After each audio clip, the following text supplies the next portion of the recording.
No dia da maior conquista da vida dela, ele subiu ao palco e anunciou que estava deixando o projeto com a amante, mas o que ninguém sabia é que Agatha tinha gravado cada conversa, guardado cada documento e estava prestes a recuperar tudo o que roubaram dela. Antes de começar, inscreva-se no canal, porque aqui você encontra histórias de mulheres que transformaram a traição em justiça. E comenta aqui de que cidade você está assistindo, eu adoro saber até onde essas histórias chegam. Agatha tinha 42 anos e era professora universitária em Curitiba quando tudo desmoronou.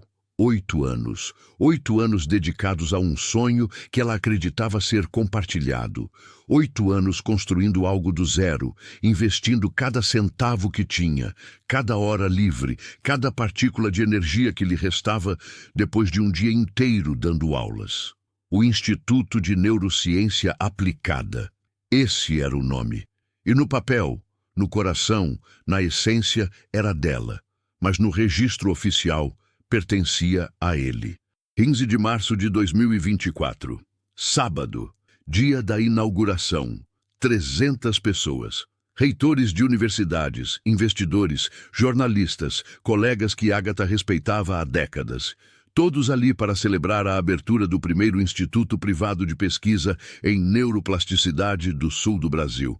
Agatha estava no palco ao lado de Marcelo, seu namorado de 8 anos e sócio do projeto. Ela usava um vestido azul marinho, simples mas elegante. Tinha ensaiado o discurso por semanas.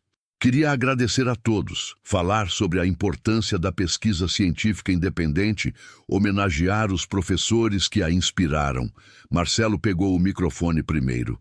Antes de começarmos as apresentações oficiais, preciso fazer um anúncio pessoal. A voz dele ecoou pelo auditório. Agatha olhou para ele sem entender. Isso não estava no roteiro. Depois de muita reflexão, decidi me afastar do projeto por motivos pessoais. Mas não se preocupem, o Instituto está em excelentes mãos. Agatha sentiu o estômago afundar, afastar. Ele não havia dito nada, nada. E gostaria de apresentar a pessoa que estará ao meu lado nessa nova fase da minha vida. Uma mulher subiu ao palco. Jovem, bonita, sorriso confiante. Júlia, 24 anos, ex-orientanda de doutorado de Agatha. A menina que ela havia mentorado nos últimos 3 anos. A menina que chamava Agatha de professora inspiradora e pedia conselhos sobre tudo. Marcelo passou o braço pela cintura de Júlia. Júlia e eu estamos juntos há 2 anos e a partir de hoje ela será a nova diretora de pesquisa do Instituto. O silêncio que seguiu foi ensurdecedor. 300 pessoas olhando para o palco, algumas com choque, outras com pena. Agatha sentiu todas as 300 olhares sobre ela. 2 anos. Ele disse 2 anos. Agatha fez as contas rapidamente. 2 anos atrás, Júlia tinha 22. Era aluna dela. Sentava na primeira fileira das aulas de Agatha. Pedia orientação. Chorava no ombro dela quando tinha crises de ansiedade. E durante todo esse tempo, estava com Marcelo. Agatha não conseguiu se mover. Não conseguiu falar. Apenas ficou ali, parada, enquanto Marcelo e Júlia sorriam para a plateia como se tivessem acabado de anunciar algo maravilhoso. Alguém começou a aplaudir, um aplauso tímido, constrangido. Outros seguiram, mais por educação do que por aprovação. Agatha desceu do palco. Ninguém a seguiu. Ninguém perguntou se ela estava bem. Todos estavam ocupados demais, processando o escândalo que acabara de presenciar.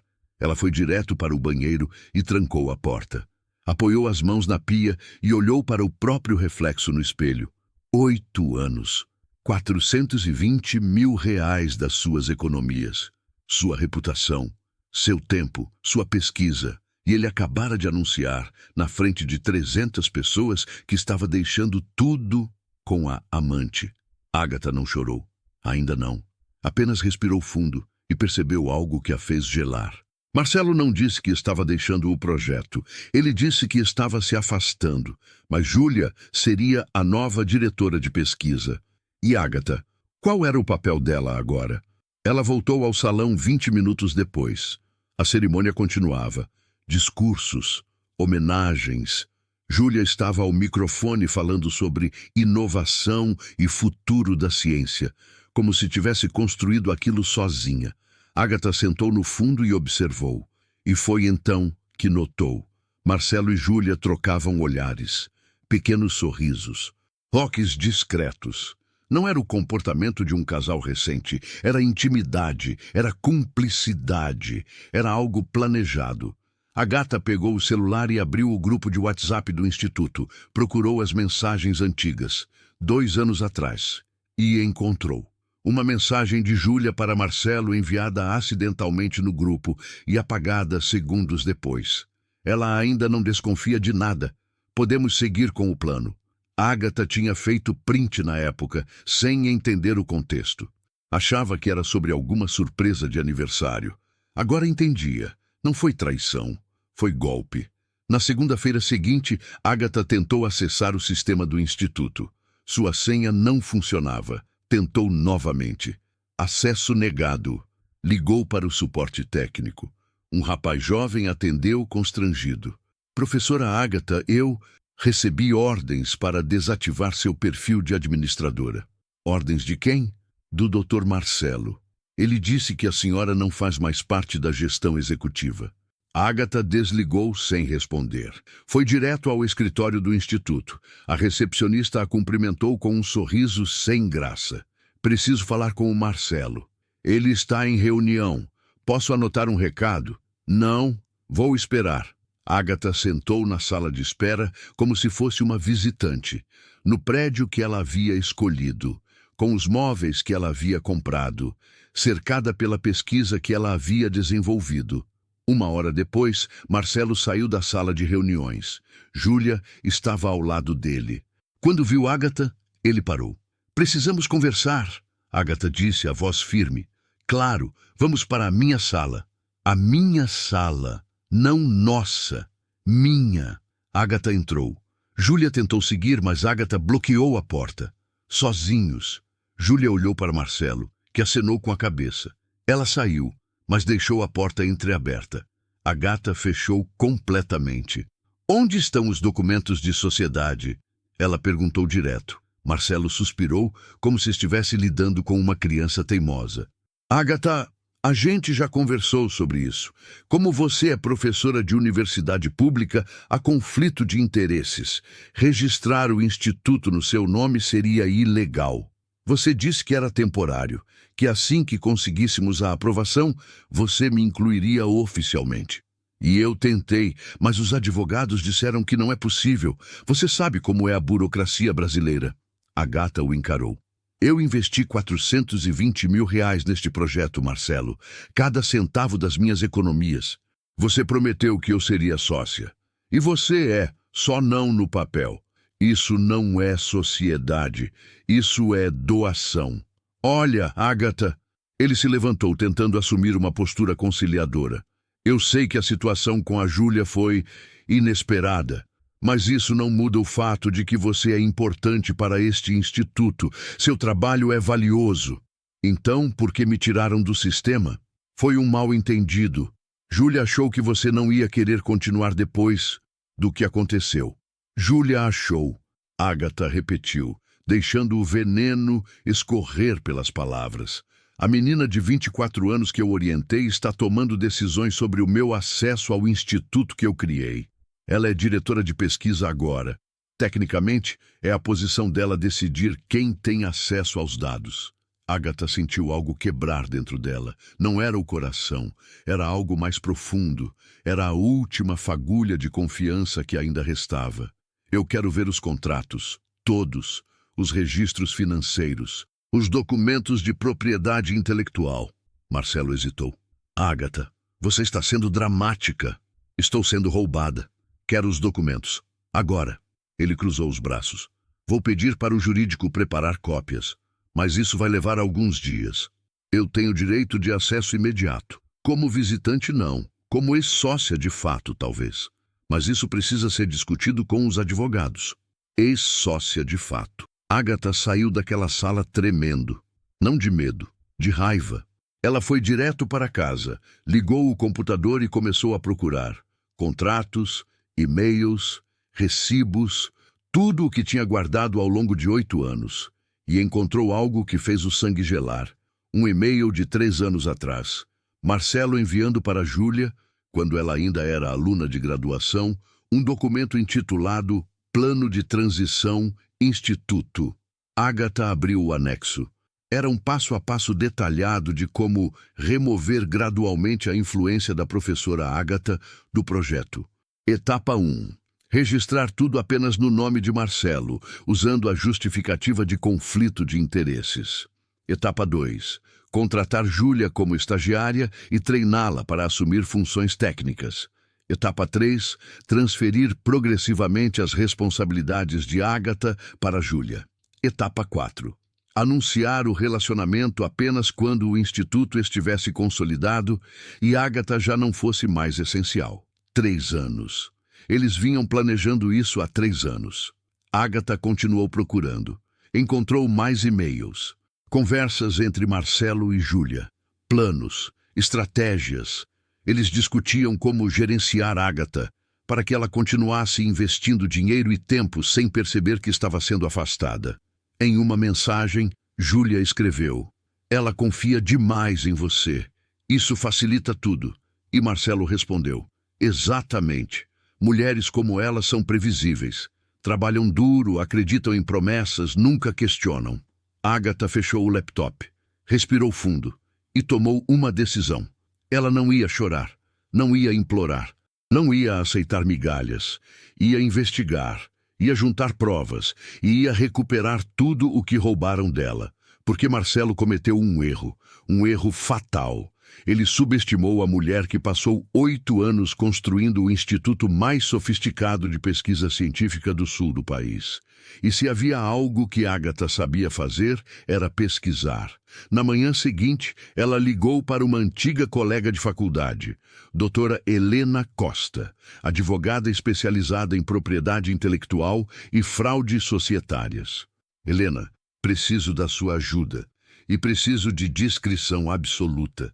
Elas se encontraram em uma cafeteria discreta no centro de Curitiba. "Conta tudo", Helena disse, abrindo o notebook. Ágata contou cada detalhe: os 8 anos de trabalho, os R$ 420 mil investidos, a traição, o golpe, os e-mails que encontrou. Helena ouviu tudo em silêncio. Quando Ágata terminou, ela fechou o notebook e olhou firme nos olhos da amiga. "Você tem provas de tudo isso?" "Sim." "Então ele se ferrou." Helena explicou: fraude societária, apropriação indébita, uso indevido de propriedade intelectual. Cada um desses crimes tinha consequências civis e criminais. "Mas tem mais", Helena disse. "Você desenvolveu a pesquisa principal sozinha?" "Sim, 6 anos de trabalho, tudo documentado, rascunhos, anotações, e-mails, publicações preliminares, tudo tem meu nome." "E agora está registrado em nome do Instituto?" "Sim." "Que pertence legalmente só a ele?" "Exatamente." Helena sorriu. Não era um sorriso feliz. Era um sorriso de quem acabou de identificar a jugular do adversário. "Ágata, você sabe o que é plágio acadêmico?" "Sei. Se a Júlia está se apresentando como autora de pesquisas que você desenvolveu, isso não é só antiético. É crime. E no meio acadêmico, é pena de morte profissional." Ágata sentiu algo mudar dentro dela. Não era mais dor, era estratégia. "O que eu preciso fazer?" Helena puxou uma lista. "Primeiro, juntar todas as provas. E-mails, recibos, contratos, mensagens, tudo. Segundo, solicitar formalmente acesso aos registros financeiros do Instituto. Terceiro, fazer uma denúncia ao Conselho de Ética da Universidade sobre plágio. Quarto, entrar com ação judicial. E quinto," ela parou, olhou para Ágata. "Quinto, preparar uma apresentação pública mostrando a cronologia completa da sua pesquisa, com datas, com provas, na frente de toda a comunidade científica. Isso vai destruir a reputação deles." "Exatamente. Da mesma forma que eles tentaram destruir a sua." Ágata pensou por um momento, depois assentiu. "Vamos fazer." Nas 3 semanas seguintes, Ágata trabalhou em silêncio. Ninguém sabia o que ela estava fazendo. Marcelo achava que ela havia desistido. Júlia a tratava com condescendência sempre que se cruzavam nos corredores da universidade. Mas Ágata estava montando um quebra-cabeça. E cada peça que encontrava tornava o quadro mais claro e mais perturbador. Helena havia pedido acesso formal aos registros financeiros do Instituto através de um requerimento judicial. Levou 2 semanas, mas conseguiram. E o que encontraram foi devastador. Dos 420 mil reais que Ágata investiu, apenas 180 mil foram efetivamente usados no Instituto. O resto, transferências para contas pessoais de Marcelo, algumas com a descrição empréstimo pessoal, outras sem descrição nenhuma. Ele roubou seu dinheiro, Helena disse, folheando os extratos. E tem mais. Ela virou a tela do laptop para Ágata. Era um documento do sistema da Receita Federal. Marcelo tinha dívidas, muitas dívidas. 680 mil reais, Helena apontou. Casas de apostas online, sites de jogos. Ele é viciado em jogo, Ágata. Ágata sentiu o estômago revirar. Ele nunca me contou. Claro que não, porque ele estava usando seu dinheiro para pagar parte dessas dívidas. Helena clicou em outro arquivo. Olha as datas das transferências. Sempre logo depois de você fazer um depósito para o Instituto. Era verdade. Ágata depositava 50 mil. 3 dias depois, Marcelo transferia 30 mil para pagar fornecedores. Mas os fornecedores nunca recebiam. O dinheiro ia direto para a conta pessoal dele. Isso é crime, Ágata murmurou. Apropriação indébita qualificada, de 3 a 8 anos de prisão. Mas havia mais. Helena tinha uma fonte na universidade, uma secretária administrativa que sempre foi amiga de Ágata. E essa secretária, com muito medo, mas também muita coragem, entregou algo valioso: gravações de áudio. Ela gravou conversas entre o Marcelo e a Júlia, Helena explicou. Eles se encontravam no escritório dele na universidade. Achavam que estavam sozinhos, mas a sala ao lado tem um sistema de som compartilhado. E a secretária ouviu tudo e gravou. Ágata ouviu a primeira gravação com as mãos tremendo. Era a voz de Marcelo. Quanto tempo você acha que ela vai demorar para perceber? E a voz de Júlia rindo. Ágata é ingênua. Ela confia em você. Vai levar meses até ela questionar os registros. E se ela questionar? Aí a gente usa o argumento legal. Conflito de interesses. Ela não pode estar registrada oficialmente. E mesmo que ela descubra, o que ela vai fazer? Processar? Ela não tem dinheiro para um advogado bom. Silêncio. Depois a voz de Marcelo, mais séria. Você tem certeza de que a pesquisa dela pode ser registrada em seu nome? Absoluta. Eu participei da última fase. Tenho meu nome em alguns artigos. Posso alegar coautoria. E como o Instituto pertence a você, tecnicamente tudo que foi desenvolvido lá é propriedade dele. E dela. Júlia riu de novo. Uma risada cruel. Ela vai ter que aceitar. Ou lutar sozinha contra um instituto registrado, com advogados, com investidores. Ninguém vai acreditar nela. A gravação terminou. Ágata ficou em silêncio por um longo momento. Depois olhou para Helena. Quanto tempo a gente tem? Para quê? Para montar o caso completo. Eu quero tudo. Cada crime, cada mentira, cada traição. Quero que quando isso explodir, eles não tenham para onde correr. Helena sorriu. 2 semanas, no máximo. Nessas 2 semanas, Ágata descobriu algo que mudou tudo. Júlia não era enteada de Marcelo. Ágata sempre acreditou nisso, porque era o que ele dizia. Júlia é filha da minha ex-mulher. Eu a criei como se fosse minha filha. Era a história oficial. Mas Helena, investigando os registros de nascimento, encontrou a verdade. Júlia era a filha biológica de Marcelo. Nascida em 2000, fruto de um caso extraconjugal que ele teve enquanto era casado. A mãe de Júlia era uma ex-aluna dele. Na época, ela tinha 22 anos. Ele tinha 40. Ele mentiu sobre isso a vida inteira, Helena disse. E fez a Júlia mentir também. Ninguém sabe que eles são pai e filha de sangue. No meio acadêmico, ela é apresentada como enteada, mas legalmente, biologicamente, é filha dele. Agatha sentiu nojo. Por que mentir sobre isso? Porque se as pessoas soubessem que ele teve um caso com uma aluna de 22 anos, enquanto era professor e casado, ele teria sido demitido. Então, ele inventou que ela era enteada, que ele a adotou emocionalmente. E todo mundo acreditou. E o relacionamento deles agora? Helena hesitou.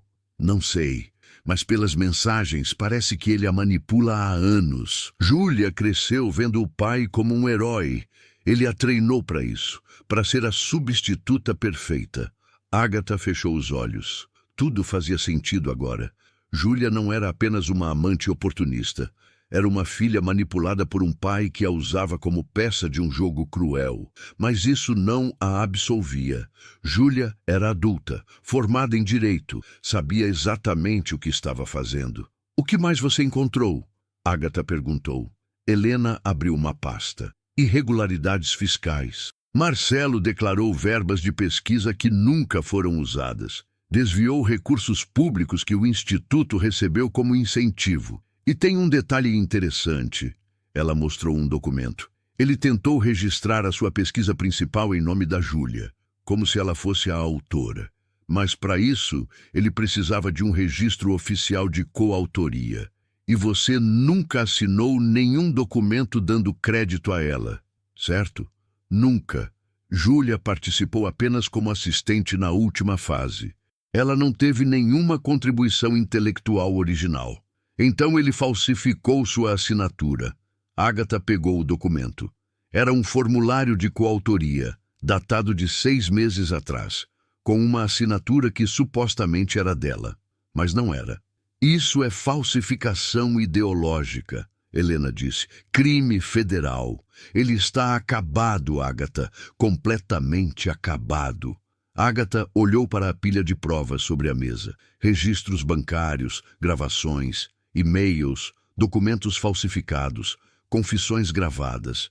Era tudo o que ela precisava. O que a gente faz agora? Helena sorriu. Agora a gente joga xadrez. Ela explicou o plano. Primeiro, denúncia formal à Receita Federal sobre desvio de recursos. Segundo, denúncia ao Conselho de Ética em pesquisa sobre plágio e falsificação. Terceiro, ação judicial pedindo dissolução fraudulenta de sociedade e restituição integral do investimento com danos morais. E quarto, Helena disse, os olhos brilhando, você vai organizar um simpósio acadêmico. Um evento grande.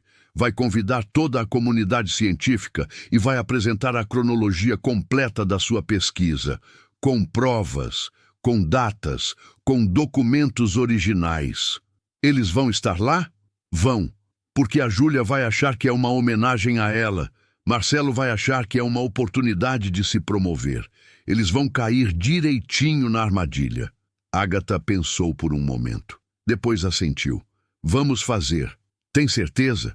Porque quando isso acontecer, não tem volta. A reputação deles vai ser destruída publicamente, para sempre.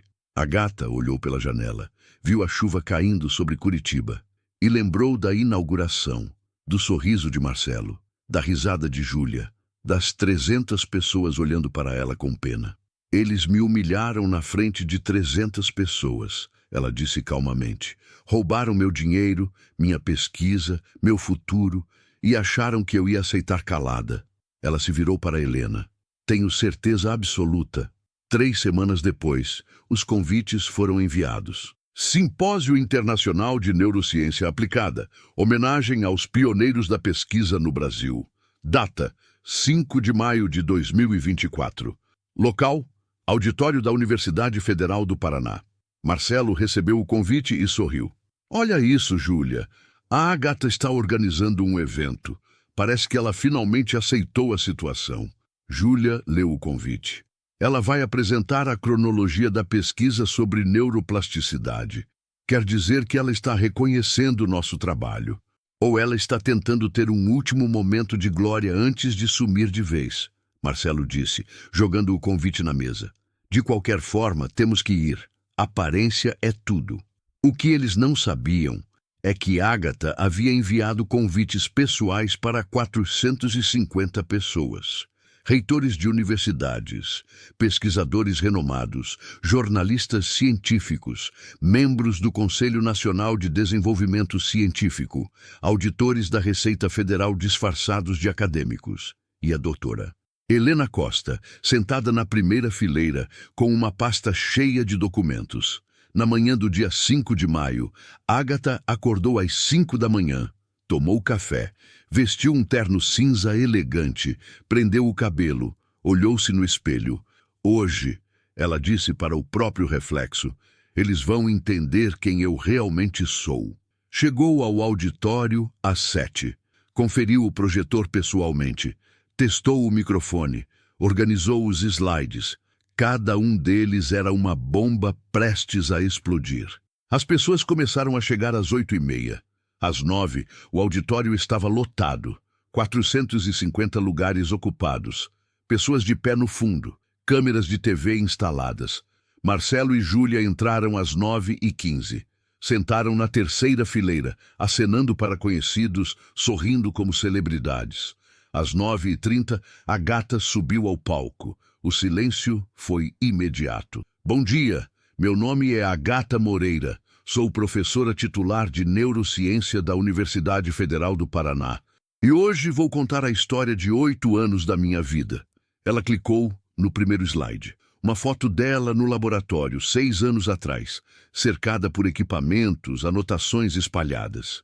Em 2018, comecei uma pesquisa sobre neuroplasticidade aplicada à recuperação de traumas cerebrais. Trabalhei sozinha nos primeiros 2 anos, sem financiamento, sem equipe. Apenas eu, minha curiosidade e muitas noites sem dormir. Segundo slide. Páginas de cadernos com cálculos, diagramas, hipóteses. Estes são meus cadernos originais, datados de março de 2018 a dezembro de 2019. Cada anotação tem minha caligrafia, cada hipótese tem minha assinatura, cada experimento tem meu registro. Marcelo começou a se mexer na cadeira desconfortável. Júlia olhou para ele confusa. Terceiro slide. E-mails trocados entre Ágata e pesquisadores internacionais. Em 2020, consegui meu primeiro financiamento, R$50 mil, de uma fundação de amparo à pesquisa. Usei cada centavo para comprar equipamentos. Aqui estão os recibos, todos em meu nome. Quarto slide. Publicações preliminares em revistas científicas. Entre 2020 e 2022, publiquei 7 artigos sobre neuroplasticidade, todos como autora principal, todos revisados por pares, todos disponíveis publicamente. Alguém aqui pode conferir. Os links estão nos slides. A plateia estava completamente silenciosa. Algumas pessoas pegaram celulares para checar. Quinto slide. Uma foto de Marcelo e Ágata. Em 2016, conheci Marcelo Santos. Namoramos por 8 anos. Quando minha pesquisa começou a ganhar reconhecimento, ele sugeriu criar um instituto privado para expandir o trabalho. Eu adorei a ideia. Investimos juntos, ou pelo menos era isso que eu acreditava. Sexto slide. Extratos bancários. Estes são os registros das minhas transferências para a conta do Instituto, R$420 mil. Toda a minha economia de 15 anos como professora, cada centavo documentado. Sétimo slide. Registros de saída. E estes são os registros de para onde esse dinheiro foi. 180 mil usados no Instituto, 240 mil transferidos para contas pessoais de Marcelo Santos. Murmúrios começaram a se espalhar pelo auditório. Marcelo estava pálido. Júlia segurou o braço dele. Oitavo slide. Documento de registro do Instituto. O Instituto de Neurociência Aplicada foi registrado apenas no nome de Marcelo Santos. Eu não sou sócia oficial, apesar de ter investido R$420 mil. Apesar de ter desenvolvido toda a pesquisa. Apesar de ter dedicado 8 anos da minha vida. Nono slide. E-mails entre Marcelo e Júlia. Mas o mais interessante não é o roubo financeiro, é o roubo intelectual. Estes são e-mails trocados entre Marcelo Santos e Júlia Santos há 3 anos, discutindo como remover gradualmente minha influência do projeto, passo a passo, planejado, executado. A plateia explodiu em sussurros. Júlia tentou se levantar, mas Marcelo a puxou de volta. 10º slide. Formulário de coautoria falsificado.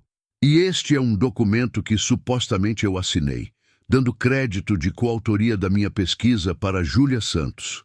A única assinatura que eu nunca dei, porque foi falsificada. Ágata pausou. Deixou o slide na tela. Olhou diretamente para Marcelo.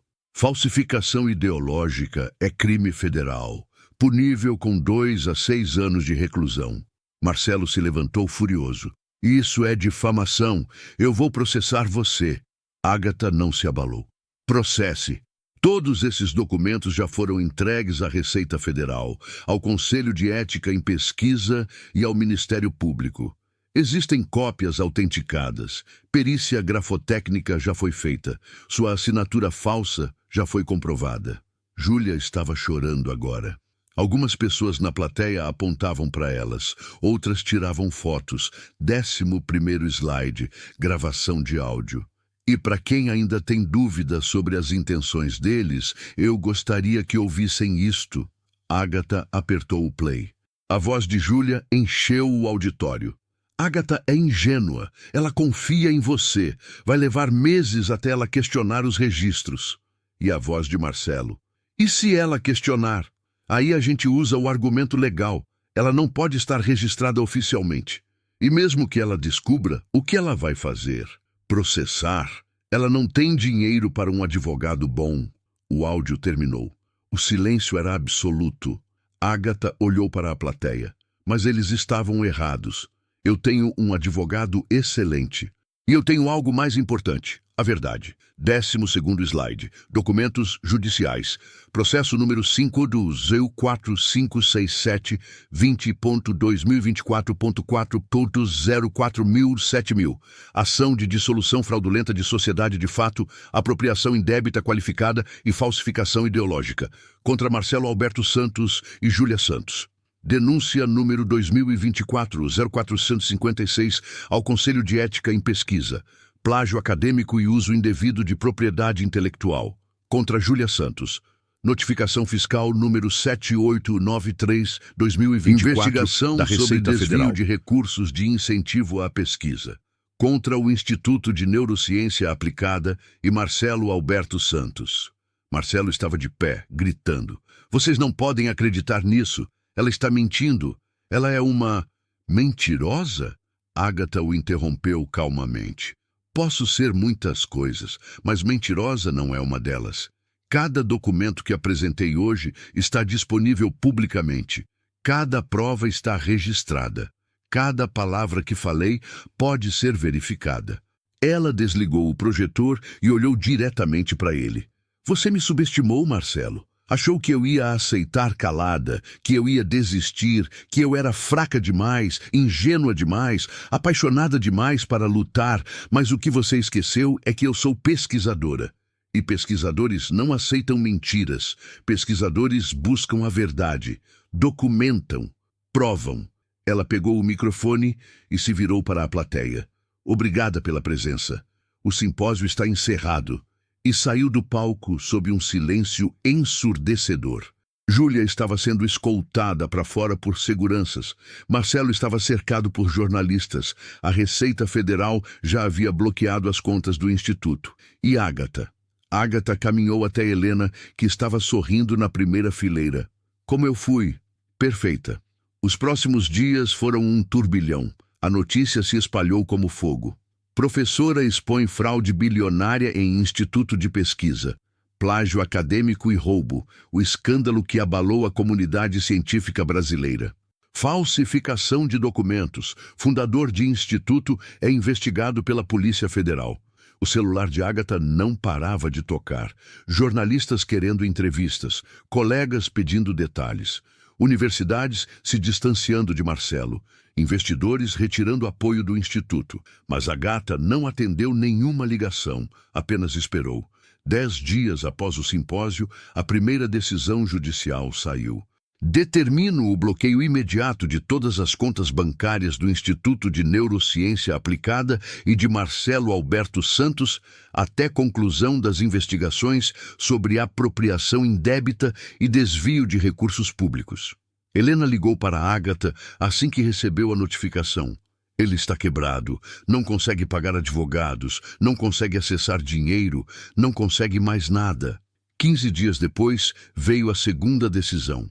O Conselho de Ética em Pesquisa, após análise das provas apresentadas, determina a expulsão de Júlia Santos do programa de doutorado da Universidade Federal do Paraná por conduta incompatível com a ética acadêmica, incluindo plágio e participação em fraude científica. Determina ainda a anulação de todas as publicações nas quais ela figura como coautora, sem contribuição intelectual comprovada. Ágata leu a decisão 3 vezes. Júlia havia perdido tudo: o doutorado, as publicações, a carreira acadêmica. Tudo destruído em um único documento. 3 semanas após o simpósio, Marcelo tentou contato. Foi através de um advogado novo, obviamente mais barato, com um escritório pequeno no centro. Meu cliente gostaria de propor um acordo extrajudicial. Helena atendeu a ligação com Ágata ao lado, no viva voz. Que tipo de acordo? O senhor Marcelo Santos reconhece que houve mal-entendidos e está disposto a negociar uma compensação justa pela contribuição da doutora. Ágata ao Instituto. Mal-entendidos, Helena repetiu sem disfarçar o sarcasmo. É assim que ele chama roubo, falsificação e fraude agora? Olha, eu entendo a posição de vocês, mas processos demoram anos. E nesse meio tempo, o Instituto vai à falência. Ninguém recebe nada. Não seria melhor para todos resolver isso de forma civilizada? Helena olhou para Ágata, que acenou com a cabeça. Quanto ele está oferecendo? 280 mil reais, pagos em 24 meses. Ágata pegou o telefone. 280 mil. Eu investi 420 mil, mais 8 anos da minha vida, mais toda a pesquisa que ele roubou. E ele acha que 280 mil é justo? Silêncio do outro lado. Doutora Ágata, com todo respeito, isso é o máximo que ele consegue levantar. As contas estão bloqueadas. Ele não tem acesso a nada. Se vocês não aceitarem, ele vai declarar falência e vocês não vão receber nem isso. Então que declare, Ágata disse friamente. Porque eu não quero o dinheiro dele. Eu quero o Instituto. O advogado hesitou. Como assim? O Instituto de Neurociência Aplicada foi construído com meu dinheiro, minha pesquisa, meu trabalho. Eu quero que ele seja transferido integralmente para o meu nome, sem Marcelo, sem Júlia, apenas eu. Isso é impossível. O Instituto tem dívidas, tem contratos, tem minha pesquisa. Ágata o interrompeu. E é isso que importa. Se ele transferir o Instituto completamente para mim, eu retiro a ação criminal. Ele fica livre das acusações de apropriação indébita. Mas perde tudo relacionado ao Instituto. Ele nunca vai aceitar. Então ele vai para a prisão, Helena disse calmamente. Apropriação indébita qualificada, falsificação ideológica, desvio de recursos públicos. Somando tudo, são até 15 anos de reclusão. E acredite, com as provas que temos, a condenação é certeza. Mais silêncio. Vou falar com meu cliente. 2 dias depois, a resposta veio. Marcelo aceitou. A transferência foi feita em cartório, com testemunhas, filmada, documentada. Marcelo assinou os papéis com as mãos tremendo. Júlia não estava presente. Ágata soube depois que ela havia saído de Curitiba, fugindo da vergonha pública. Quando Ágata saiu do cartório com os documentos nas mãos, Helena a abraçou. Você conseguiu. O Instituto é seu. Ágata olhou para os papéis. Instituto de Neurociência Aplicada. Proprietária. Ágata Moreira. Apenas ela. Não, Ágata disse. Eu não consegui. Eu recuperei o que sempre foi meu. Mas a história não acabou ali. 1 semana depois, Ágata descobriu algo que mudou tudo de novo. Estava organizando os arquivos do Instituto quando encontrou pastas que nunca tinha visto antes. Documentos escondidos. Contratos secretos. Marcelo tinha dívidas que ela não conhecia. 680 mil reais com agiotas. E esses agiotas estavam cobrando, violentamente. Ágata recebeu uma ligação de um número desconhecido. Doutora Ágata Moreira? Sim. Meu nome é Ricardo Alves. Sou advogado do Sr. Marcelo Santos. Ele está no hospital. Sofreu uma agressão e pediu para eu contatá-la. Agatha sentiu o coração acelerar. O que aconteceu? Pessoas ligadas às dívidas de jogo dele. Ele foi espancado. Está na UTI e... ele quer falar com você. Agatha hesitou. Parte dela queria desligar. Ele não merecia nem sua piedade. Mas outra parte, a parte que ainda lembrava dos primeiros anos juntos, antes de tudo desmoronar, a fez dizer: qual hospital? Ela foi, não por ele, mas por ela mesma, para fechar aquele capítulo definitivamente. Marcelo estava na cama, o rosto inchado, o braço engessado. Quando viu Agatha, tentou sorrir, mas gemeu de dor. Você veio? Não vim aqui para perdoar você, Agatha disse imediatamente. Vim para entender por quê. Marcelo fechou os olhos. Porque eu sou fraco, porque eu sou viciado, porque eu estraguei tudo. Você usou meu dinheiro para pagar dívidas de jogo. Sim. Você roubou minha pesquisa. Sim. Você mentiu para mim por 8 anos. Sim. Agatha o encarou. E a Júlia? Ele abriu os olhos. Júlia é minha filha. Eu a manipulei desde criança. Fiz ela acreditar que éramos uma equipe, que tudo o que fazíamos era para o bem dela. Mas no fundo, eu só estava usando ela também. Onde ela está agora? Não sei. Ela me bloqueou. Não atende minhas ligações. Perdeu tudo por minha causa. O doutorado, a carreira. E ela me odeia. Agatha ficou em silêncio por um momento. Você destruiu muitas vidas, Marcelo. A minha, a dela, a sua própria. Eu sei. E agora está pedindo o quê? Perdão? Ele balançou a cabeça. Não, eu não mereço perdão. Só queria que você soubesse que eu sinto muito. De verdade. Agatha olhou para aquele homem quebrado na cama de hospital e sentiu nada. Nem raiva, nem pena, apenas vazio. Eu também sinto, ela disse.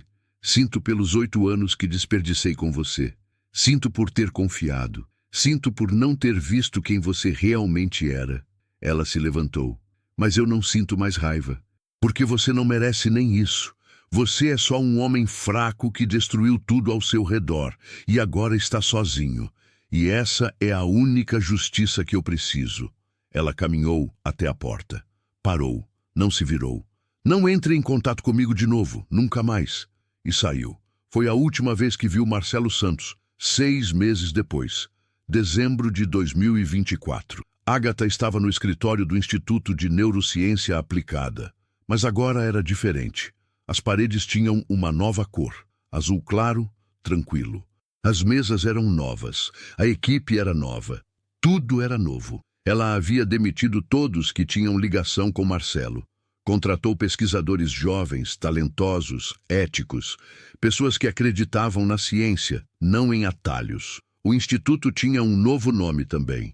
Instituto Moreira de Neurociência. Simples, direto, dela. Naqueles 6 meses, Agatha havia conseguido algo que parecia impossível: financiamento internacional. A Fundação Gates aprovou $2 milhões para a pesquisa sobre neuroplasticidade. Universidades europeias queriam parcerias. Revistas científicas de prestígio pediam artigos. E em uma manhã fria de dezembro, Agatha recebeu um telefonema que mudou tudo de novo. Doutora Moreira, aqui é da Academia Brasileira de Ciências. Temos o prazer de informar que a senhora foi selecionada para receber o Prêmio Nacional de Inovação Científica. Agatha ficou em silêncio. Doutora Moreira, Sim, estou aqui. Desculpe, eu não estava esperando...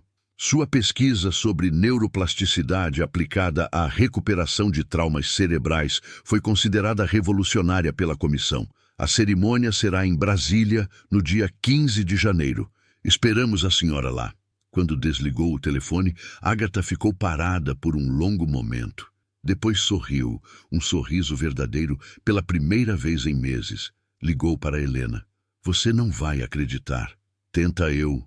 Ganhei o Prêmio Nacional de Inovação Científica. Helena gritou do outro lado da linha. Eu sabia que isso ia acontecer. Vem comigo para Brasília? Você acha que eu ia perder isso? Já estou reservando passagem. No dia 15 de janeiro de 2025, Ágata subiu ao palco do Teatro Nacional de Brasília. 300 pessoas na plateia, ministros, cientistas, jornalistas. Mas desta vez era diferente. Desta vez, eles estavam ali para homenagear ela. Ágata recebeu o prêmio, uma placa de cristal com seu nome gravado, e foi convidada a fazer um discurso. Ela olhou para a plateia, respirou fundo. Há 8 meses, eu estava em um auditório parecido com este, mas naquele dia eu não estava recebendo um prêmio. Eu estava expondo uma fraude, provando que minha pesquisa, meu trabalho, minha vida haviam sido roubados por pessoas que eu confiava. Silêncio absoluto. Hoje estou aqui porque escolhi não aceitar. Escolhi não ficar em silêncio. Escolhi lutar pela verdade, mesmo quando todo mundo achava que eu deveria apenas seguir em frente e esquecer.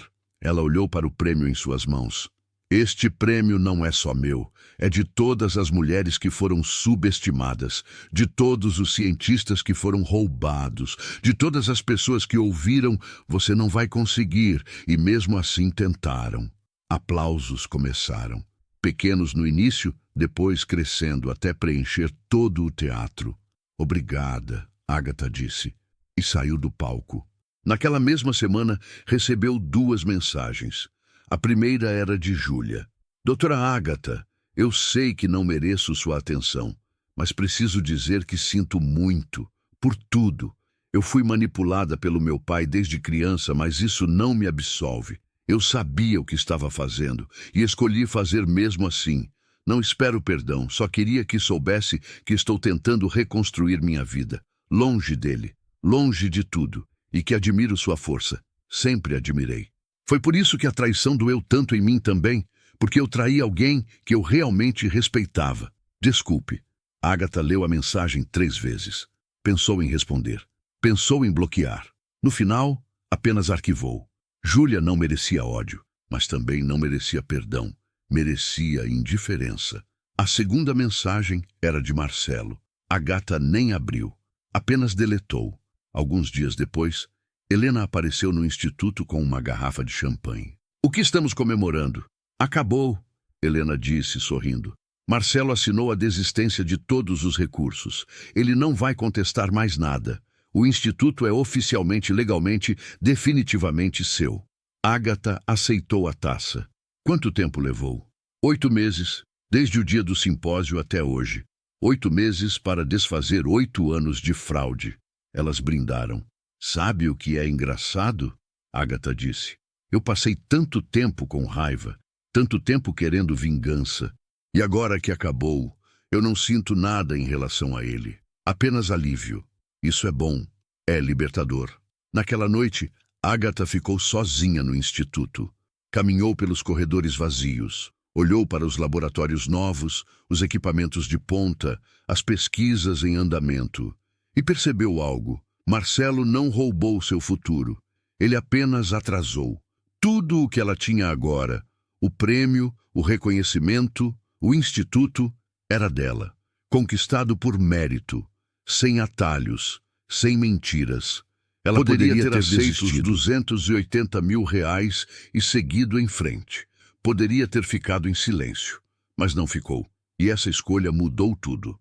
6 meses depois, em julho de 2025, Ágata foi convidada para dar uma palestra na Universidade de Harvard sobre neuroplasticidade. Foi sua primeira viagem internacional como diretora do instituto. No aeroporto, antes de embarcar, recebeu uma mensagem de Helena. "Vai arrasar lá. Você merece tudo de bom que está acontecendo. E lembra, eles acharam que te destruir seria fácil, mas esqueceram que mulheres fortes não quebram. Apenas se reorganizam e voltam mais fortes." Ágata sorriu e guardou o celular. Enquanto o avião decolava, ela olhou pela janela. Curitiba ficando pequena lá embaixo. O Brasil inteiro se afastando. E pensou em tudo que tinha passado. A traição, o roubo, a humilhação pública, a luta, a vitória. Marcelo estava certo em uma coisa. Ela era previsível. Previsível na sua ética, na sua determinação, na sua recusa em aceitar injustiça. Mas ele errou em achar que isso era fraqueza, porque no final a ética venceu a fraude, a verdade venceu a mentira, e a mulher que ele subestimou construiu um império em cima das cinzas que ele deixou. 2 anos depois, em 2027, o Instituto Moreira de Neurociência era referência mundial. Agatha havia publicado 3 livros, orientado 20 estudantes de doutorado, conquistado financiamento de 10 milhões de dólares. E Marcelo? Agatha soube por acaso, através de um ex-colega, que ele estava morando em outra cidade, trabalhando em um emprego comum, sozinho, falido, esquecido. Júlia havia se mudado para o exterior, tentava reconstruir a vida longe do escândalo. Agatha não sabia mais dela, e não queria saber, porque a verdadeira vitória não foi a queda deles, foi a ascensão dela.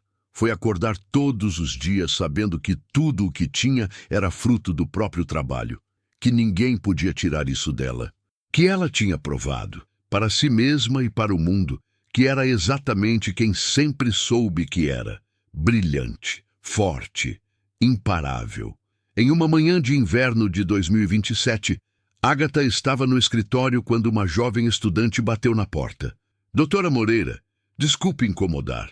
Eu sou aluna de mestrado e eu queria muito pedir para a senhora me orientar. Agatha sorriu. Entre, vamos conversar.